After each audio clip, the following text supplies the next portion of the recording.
Blessings कमाने का साधन क्या है? निरंतर सेवाधारी बनने का साधन क्या है? निरंतर सेवाधारी, क्योंकि सेवा से क्या है? ब्लेसिंग्स मिलेगी। तो बाबा कहते हैं 4 प्रकार की सेवाएं होती हैं। आज भगवान विश्व कल्याणकारी, विश्व सेवाधारी बाप अपने विश्व सेवाधारी सहयोगी सर्व बच्चों को देख रहे थे कि हर एक बच्चा निरंतर सहज योगी के साथ साथ निरंतर सेवाधारी कहाँ तक बने। योग और सेवा दोनों भगवान कहते हैं साथ साथ होनी चाहिए। कि खाली सेवा कर रहे हो या खाली योग कर रहे हो, है ना? तो बाबा कहते हैं संपूर्णता की ओर नहीं जा सकते, क्योंकि याद और सेवा दोनों का बैलेंस चाहिए यहाँ पर। ये दोनों ही कमाल है। सेवा कब होती है? जब आपके पास शक्ति है, प्राप्तियां हैं, सर्व शक्ति संपन्न हो, जो है वही तो बांटोगे सेवा में। लेकिन कुछ होगा ही नहीं तो सेवा कर पाएंगे? तो बाबा कहते हैं दोनों का बैलेंस चाहिए। सदा ब्राह्मण जीवन में बाप दादा और सर्वश्रेष्ठ ब्राह्मण आत्माओं के द्वारा ब्लेसिंग का पात्र बनाता है। इस संगम युग पर ही ब्राह्मण जीवन में परमात्म आशीर्वादें और ब्राह्मण परिवार की आशीर्वादें प्राप्त होती हैं। इसलिए इस छोटी सी जीवन में सर्व प्राप्तियां और सदा काल की प्राप्तियां सहज प्राप्त होती हैं। संगम युग को कहा ही क्या गया है? संगम युग जब भगवान आते हैं, ये युग जो चल रहा है हम बच्चों का, ये है संगम मतलब मिलन, आत्माओं का परमात्मा के साथ मिलन। तो बहुत कम समय है। कहते हैं ना यदा यदा ही धर्मस्य, जब धर्म की अति गलानी होती है तब मैं आता हूँ। और आके करेगा क्या? क्या करेगा आके? अधर्म का नाश करेगा, धर्म की स्थापना करेगा। इतने धर्म हो गए लेकिन एक भी धर्म में क्या है? धर्म रहा ही नहीं है। तो धारणाएं मिसिंग हो गई है, जो करना था वो किया नहीं। तो भगवान आकर क्या कहते हैं कि इस छोटी सी जीवन में सर्व प्राप्तियां और सदा काल की प्राप्तियां सहज प्राप्त होती हैं। संगम युग को विशेष ब्लेसिंग युग कह सकते हैं, इसलिए ही इस युग को महान युग कहते हैं। स्वयं बाप हर श्रेष्ठ कर्म, हर श्रेष्ठ संकल्प के आधार पर हर ब्राह्मण बच्चे को हर समय, ध्यान से सुनना ये बात, स्वयं बाप यानी भगवान हर श्रेष्ठ कर्म, हर श्रेष्ठ संकल्प के आधार पर हर ब्राह्मण बच्चे को हर समय दिल से आशीर्वाद देते रहते हैं। अगर आप अच्छा काम कर रहे हो और अच्छा सोच रहे हो तो भगवान की आशीर्वाद सदा आपके ऊपर है। लेकिन अगर हम गड़बड़ करते हैं तो उस भाग्य, उस आशीर्वाद से दूर हो जाते हैं। इस टाइम भगवान इस मोड में बैठे हुए हैं सृष्टि के ऊपर। जो आत्माएं उसे पहचान लेती है और उसको पहचान कर श्रेष्ठता के मार्ग पर चलती है, तो उस वक्त वो फोकस्ड है और भगवान की नजरों में है। You are under the camera. तो भगवान के कैमरे में आ जाते हो तुम। भगवान की सर्च लाइट कहाँ रहती है? बच्चों के ऊपर रहती है। तो बाबा कहते हैं यह ब्राह्मण जीवन परमात्म आशीर्वाद के पालना से वृद्धि को प्राप्त होने वाला जीवन है। भोलानाथ बाप सर्व आशीर्वाद की झोलियां खुले दिल से बच्चों को दे रहे हैं। लेकिन यह सर्व आशीर्वाद लेने का आधार क्या है? याद, भगवान को याद करना पड़ेगा, और सेवा का बैलेंस। कुछ ना कुछ सेवा करनी है। अगर निरंतर योगी हैं तो साथ साथ निरंतर सेवाधारी भी हैं। सेवा का महत्व सदा बुद्धि में रहता है। सेवा का महत्व, इम्पोर्टेंस किसकी? गॉडली सर्विसेज की। बाबा कहते हैं बुद्धि में है। एक कोई है बहुत जोर जोर से, एक ही बच्चा और एक माँ जी हमारे हैं, बाकी सब इम्पोर्टेंस पता है? अभी तो बताया ब्लेसिंग्स, सौभाग्यशाली बनते हो। तो बाबा कहते हैं कई बच्चे समझते हैं सेवा का जब चांस मिलता है व कोई साधन व समय जब मिलता है तब ही सेवा करते हैं। लेकिन बाप दादा जैसे याद निरंतर सहज अनुभव कराते हैं, वैसे सेवा भी निरंतर और सहज हो सकती है। तो आज बाप दादा सेवाधारी बच्चों की सेवा का चार्ट देख रहा था। जब तक निरंतर सेवाधारी नहीं बने तब तक सदा की आशीर्वाद के अनुभवी नहीं बन सकते। जैसे समय प्रमाण, सेवा के चांस प्रमाण, प्रोग्राम प्रमाण सेवा करते हो, उस समय सेवा के फल स्वरूप बाप की, परिवार की आशीर्वाद व सफलता प्राप्त करते हो, लेकिन सदा काल के लिए नहीं करते हो। इसलिए कभी आशीर्वाद के कारण सहज स्व व सेवा में उन्नति अनुभव करते हो और कभी मेहनत के बाद सफलता अनुभव करते हो, क्योंकि निरंतर याद और सेवा का बैलेंस नहीं है। निरंतर सेवाधारी कैसे बन सकते, आज उस सेवा का महत्व सुना रहे हैं। सारे दिन में भिन्न भिन्न प्रकार से सेवा कर सकते हो। 4 सेवा बाबा ने बोला ना, कौन कौन सी टाइप की है, क्या क्या कर सकते हो। इसमें एक है स्व की सेवा, खुद की सेवा कर लो, अर्थात स्व के ऊपर संपन्न और संपूर्ण बनने का सदा अटेंशन रखना। आपकी इस पढ़ाई के जो मुख्य सब्जेक्ट हैं, उन सब में अपने को पास विद ऑनर बनाना है। हमारे कौन कौन से सब्जेक्ट है इसमें? ज्ञान स्वरूप बनना है। मुरली पढ़ने वाले कौन है? ज्ञान का स्वरूप बन जाते हैं। फिर दूसरा, उसको उसी ज्ञान को याद करने वाले याद का स्वरूप बन जाते हैं, योगी आत्माएं कहलाती हैं वो। और फिर तीसरा आ जाता है कि उसको पक्का निश्चय कर लिया, धारणा कर लिया, वो तुमसे अलग नहीं है, तुम उसका स्वरूप बन गए हो। सब में संपन्न बनना है। यह स्व सेवा सदा बुद्धि में रहे। यह स्व सेवा स्वतः ही आपके संपन्न स्वरूप द्वारा सेवा कराती रहती है।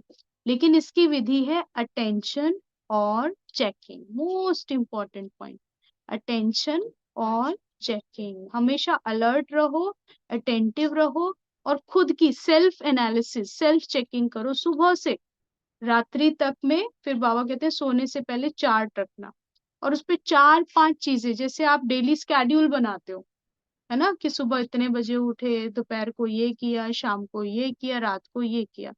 तो उन सब की सेल्फ एनालिसिस रात को करनी है। क्या वाकई मैंने ये किया? इसमें से मिसिंग क्या हुआ और क्यों हुआ, कारण क्या बना? तो वहां पे खुद को मार्क्स देने। जब आप खुद को 10 में से नंबर देना शुरू करोगे तो फिर वो चीजें कभी स्किप नहीं होंगी, क्योंकि बुद्धि में अलर्ट बना रहेगा कि भाई वो मिसिंग है, अभी करके सोना, करके सोना, करके सोना। तो फिर उसको पूरा करोगे। नहीं तो नेक्स्ट डे क्या, सुबह उठते ही सबसे पहले जो मिसिंग था उसको पूरा करोगे। तो ये क्या है, आपको आगे ले जाने के बाबा तरीके बता रहे हैं। बाबा कहते हैं स्व की चेकिंग करनी है, दूसरों की नहीं करनी। बताया था ना, जज और वकील किसके बनना है? खुद के क्या बनेंगे? खुद के जज। और दूसरों के? दूसरों को बचाना है ना, कोई गलत भी बोल रहा है उसका फिर भी बचाव करना है। दूसरों की नहीं करनी। दूसरी है विश्व सेवा, जो भिन्न भिन्न साधनों द्वारा, भिन्न भिन्न विधि से, वाणी द्वारा व संबंध संपर्क द्वारा करते हो। यह तो सब अच्छी तरह से जानते हैं। तीसरी है यज्ञ की सेवा। ये यज्ञ भगवान का चल रहा है, सेंटर पर जो सेवा करते हो, यहाँ पर जिस भी रीति आप तन मन धन जन कुछ भी लगाते हो, तो इसमें आपका भाग्य जमा होता है। तो बाबा कहते हैं चौथी है सबसे इम्पोर्टेंट, मनसा सेवा। अपनी शुभ भावना, श्रेष्ठ कामना, श्रेष्ठ वृत्ति, श्रेष्ठ वाइब्रेशन द्वारा किसी भी स्थान पर रहते हुए अनेक आत्माओं की सेवा कर सकते हो। अगर किसी से कुछ भी नहीं हो ना, सिर्फ प्रेयर्स करो। और आप किसी भी कोने में आंख बंद कर सकते हो, किसी को कुछ नहीं पता, खुली आंखों से कर सकते हो। बस बैठ के दुआएं करो। आपके सामने बहुत दुखी अशांत आत्माएं हैं और उनके लिए विशेष प्रार्थना करो कि इनका कल्याण हो, भगवान इनको सहयोग दे। तो जब ऐसी ऐसी आप शुभ भावनाएं करते हो, श्रेष्ठ कामनाएं, ऊंची ऊंची कामनाएं, है ना, प्रकृति के लिए करो। एयर पोल्यूशन बढ़ रहा है तो वायु तत्व के लिए करो बैठकर, कि वायु तत्व शुद्ध हो रहा है। परमात्मा की छत्र छाया के नीचे है ये पंच तत्व इस समय। तो कुछ देर जब आप योग करते हो तो उसको फोकस कर दो, एकाग्र कर दो, तो वो क्या हो जाएगी? सेवा। तो इसमें भी आपका भाग्य जमा हो जाएगा। कितना आसान है। इसमें तो ना तन लग रहा है, ना धन लग रहा है, बस मन मना भाव है। मन अच्छा चाहिए इसके लिए, तब करता है। दुआएं देने का मन किसको कब करेगा? जिसका मन अच्छा होगा। तो बाबा कहते हैं इसकी विधि है लाइट हाउस और माइट हाउस बन जाओ। लाइट हाउस एक ही स्थान पर, लाइट हाउस पता है ना किसे कहते हैं? समुद्र में होता है ना, जब नाव भटक जाती है ना सारी शिप्स, तो वो ऐसे लाइट जल रही होती है ऐसे, तो उनको दूर से दिखता है वहां से रोशनी आ रही है, वहां लाइट हाउस है, यानी वहां किनारा है नजदीक, वहां पर हम थोड़ी देर रुक सकते हैं। तो वहां से उनको पूरी डायरेक्शंस मिल जाती है अब किस कहाँ पर, क्योंकि समुद्र इतना विशाल है, वहां पर सारी नाव खो जाती है कि जाना कहाँ है, कैसे मूवमेंट करेंगे। तूफान आ गया तो बस फिर तो काम ही खराब है, कुछ समझ नहीं आता। तो ऐसे बाबा कहते हैं ये दुनिया भी अंधकार से भरी है, इतनी विशाल दुनिया है और इसके अंदर इतना अंधकार है कि तुम्हें या किसी भी आत्मा को कोई किनारा समझ आता है? तुम्हें तो किनारा मिल गया, तुम्हें लाइट हाउस मिल गया। वो कौन सा है? शिव। शिव बाबा है, शिव बाबा की मत है। तुम शिव बाबा को याद करते हो, बाबा तुम्हारे लिए अच्छे अच्छे सॉल्यूशंस निकालते हैं। तो बाबा कहते हैं लाइट हाउस माइट हाउस बनना। लाइट हाउस एक ही स्थान पर स्थित होते दूर दूर की सेवा करते हैं, ऐसे आप सभी एक स्थान पर होते अनेकों की सेवा अर्थ निमित्त बन सकते हो। इतना शक्तियों का खजाना जमा है तो सहज कर सकते हो। एक है जा जाके करना, एक है एक ही स्थान पर बैठ जाओ और दूर दूर तक आत्माओं को शांति का, जैसे मेडिटेशन कराते हैं ना आपको, तो आपकी वाइब्रेशंस कहाँ तक जाती है?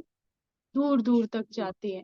तो फिर उनको वो आकर्षित करती है और शांति की किरणें आत्मा को अनुभव होता है और स्वतः वो आत्माएं फिर वो शक्तियां प्राप्त कर लेती हैं, वो शांति प्राप्त कर लेती हैं।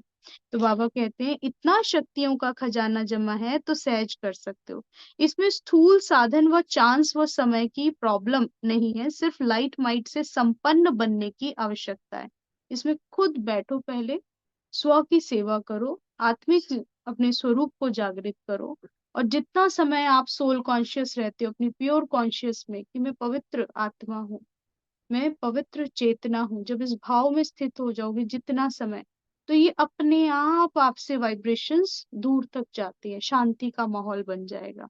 घर के अंदर ऐसी ऊर्जा पनपने लगेगी कि एक एक ईंट जो है आपकी चार्ज हो जाएगी, और जब उस घर के अंदर कोई प्रवेश करेगा तो उसे अनुभव हो जाएगा कि ये कमरा किसका है भाई, ये कमरा साधारण नहीं है, यहाँ कोई योगी बैठा है, यहाँ कोई विशेष आत्मा बैठी हुई है।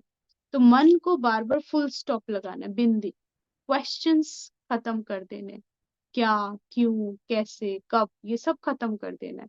और हर बात पे क्या कहना है? जो हो रहा है, जो हुआ और जो होगा। जब तुमने आवाहन कर लिया क्या अच्छा नहीं होगा, होगा ना। तो हमेशा अपने लिए शुभ सोचो, पहले खुद के लिए प्रैक्टिस करो, खुद को दुआएं दो, खुद को रोज सुबह उठकर ब्लेसिंग्स दो अपने आप को कि मेरे साथ ये हो रहा है, मैं भविष्य में ये बन रहा हूँ, और मेरे साथ नहीं होगा तो किसके साथ होगा ऐसा? क्योंकि मेरा साथी कौन है? स्वयं भगवान है। इस रथ में भगवान का आवाहन करो, बार बार उसको बुलाओ, हे प्रभु आओ और यहाँ थोड़ी देर मेरे साथ बैठो, दोस्ती कर लो। फ्रेंड को कहाँ बुलाते हैं? अपने घर में, अपने रूम में, अपने पास बिठाते हैं, है ना। तो बाबा को फ्रेंड बनाओ और घड़ी घड़ी अपने फ्रेंड को कहो चलो मैं काम करके थक गया, अब थोड़ी देर यहाँ आ जाओ, आज बाबा आ जाओ यहाँ बैठो, और फिर थोड़ी देर उसके साथ बात करो, अपनी सारी बात बताओ, फिर देखो कितना आनंद आएगा। बस चिट चैट ही, अपनी सारे दिन की बातचीत ही योग है, यही कनेक्शन है, दिल की बात दिल तक पहुंचती है। तो बाबा कहते हैं चारों ही सेवाओं में हर समय कोई ना कोई सेवा करते रहो, सहज निरंतर सेवाधारी बन जाएंगे, और निरंतर सेवाओं पर उपस्थित होने के कारण, सदा बिजी रहने के कारण सहज मायाजीत बन जाएंगे। ये बहुत इंपॉर्टेंट लाइन आ गई, क्या कहा बाबा ने? सेवा की तरफ बुद्धि जाती है। चार सेवाएं बताए, इसमें से कोई एक सेवा का चुनाव करो और उस सेवा के अंदर बुद्धि लगाओगे, तो बाबा कहते हैं वेस्ट से बच जाओगे, पहली चीज, और दूसरा बिजी हो जाओगे, अच्छी चीजों में बिजी होगे। अब बिजी हो गए तो जो हम रॉन्ग अटेम्प्ट्स कर रहे थे, वेस्ट में बुद्धि जा रही थी, वो लीकेजेस सारी बंद हो जाएंगी, आप एकाग्र हो जाएंगे, और फिर क्या है, रिजल्ट क्या होगी?